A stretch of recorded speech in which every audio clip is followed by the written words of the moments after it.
Il nous est dit dans Luc 17, 26, 37, à quel moment l'âme sera sauvée. Je vous le dis en cette nuit-là, de deux personnes qui seront dans un même lit, l'une sera prise et l'autre laissée.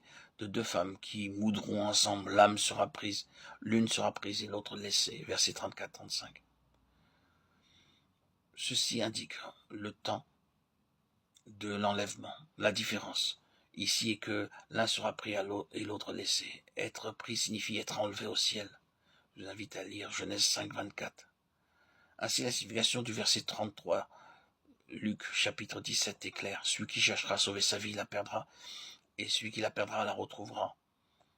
Celui qui aura sauvé son âme dans cet âge sera laissé à la venue du Fils de l'homme, tandis que celui qui aura perdu son âme dans cet âge sera pris à la venue du Fils de l'homme. Il ne semble pas qu'il y ait une différence entre les deux personnes, ni dans le travail, ni dans l'endroit. Toutefois, à l'enlèvement, quelle immense différence. Un problème très sérieux est présenté ici. Si nous désirons être enlevés, voir le Seigneur et entrer dans le royaume, nous devons d'abord perdre notre âme dans cet âge. Pour l'amour du Seigneur, nous devons abandonner le monde, abandonner tout ce qui n'est pas en harmonie avec la volonté de Dieu, abandonner tout ce qui nous embarrasse et abandonner tout ce qui empêcherait nos cœurs de penser aux choses d'en haut. Si nous sommes comme la femme de Lot, essayant de préserver l'âme et n'étant pas décidés à abandonner quelque chose, nous ne serons pas pris et enlevés vers où le Seigneur nous ordonne d'être. Même si nous ne périssons pas dans Sodome et Gomorrhe avec les pécheurs, il se peut qu'il n'y ait pas de différence dans la vie éternelle, mais il y aura une différence à l'enlèvement.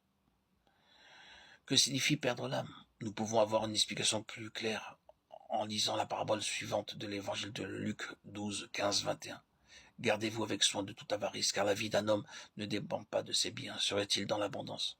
Et il leur dit cette parabole, les terres d'un homme riche avaient beaucoup rapporté.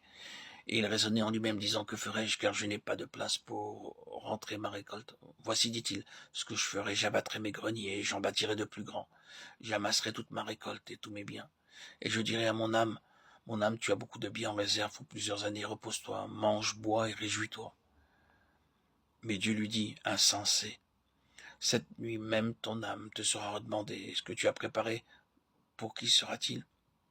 Il en est ainsi de celui qui amasse des trésors pour lui-même et qui n'est pas riche pour Dieu. Le mot âme ici est aussi âme dans le texte original. C'est pourquoi nous pouvons dire que sauver ou gagner l'âme signifie faire que l'âme jouisse, soit heureuse et satisfaite. De l'autre côté, perdre l'âme signifie faire que l'âme souffre, soit affligée et pauvre. Cet homme riche, à cause de l'abondance de sa récolte et de ses biens, a donné à son âme jouissance, plaisir et satisfaction dans cet âge. Il a déjà sauvé son âme maintenant. Ainsi, sauver l'âme, c'est la rendre heureuse dans cet âge.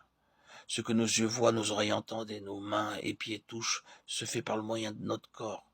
Mais ce qui, là-dedans, est conscient des plaisirs, c'est l'âme. L'âme est le siège de nos désirs naturels. Elle nous permet de sentir et de jouir. Les désirs de cette vie de l'âme demandent à être satisfaits. Belle musique qui calme l'émotion, littérature et philosophie qui élève la pensée. Cependant, si les gens cherchent dans ces choses la satisfaction ultime dans cet âge, ils perdront la satisfaction dans l'âge à venir.